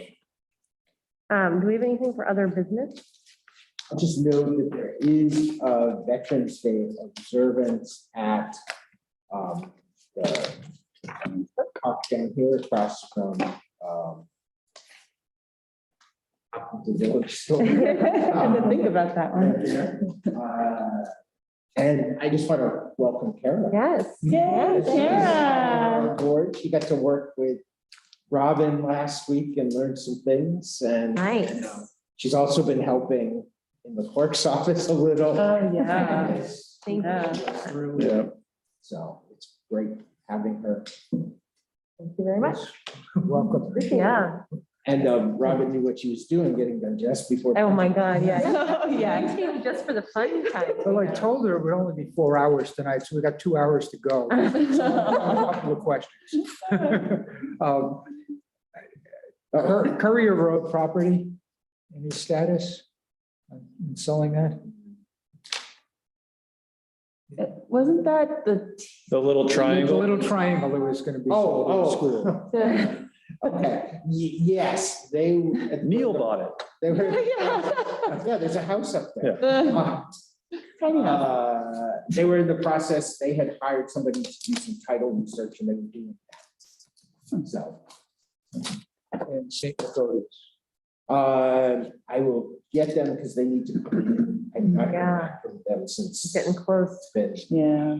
a week and a half. Yeah, because when I saw You what haven't- your estimate was in the revenues, I got Yeah. nervous. But you haven't heard anything from them? They were working on it, it was about 2 weeks ago when Mike had called and said they were Okay. meeting and working on it. Okay. We had a conversation. Okay, so, In the rescue squad building? I drove by there today and thought I'd better look. It should be empty right about now. And I think, well, maybe close to finally. I got a request, if you could ask Dan again to put in some fill on the road into Kimball Cabins. That it's gotten It a is lot on worse. their list. They paved last Thursday, so they've been getting ready for paving and Okay. And just for the benefit of the board, I asked Neil to provide to the budget committee page 2 from our booklet, just so the committee understands the challenge that we have this year, looking at a starting point of a 20% tax impact. Recognizing there are a lot of revenues that are going to get plugged in, but I don't think there's many revenues to plug in. You may be overly optimistic. I hope I am. I'm not. But anyhow. But this is about where we normally start. All the budgets always look really good, separate. I know, And you add them like, up, I know. You go, Everything's so reasonable. So that's what I'm scratching my head about this year. Yeah. Normally I can find some big things that I think we Immediate, can cut, and I know. this year I'm looking at revenues. Yeah, are truly affected by the cost of things going up. yeah, oh, yeah, Salt is an example. So Yep. it's a huge example. Oil is a huge example. yep, And New Hampshire retirement is another. yeah. As I went through and did the major changes page, there's not. It's a few kind of big things. Yeah. And then debt. Yeah. Mm-hmm. And debt, which was. Yeah.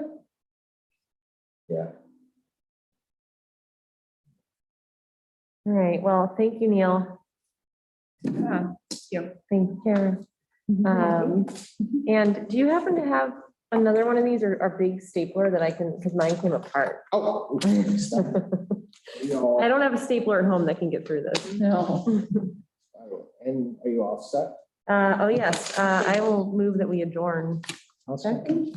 All right, I'm a yes. Anna? Yes. Ken?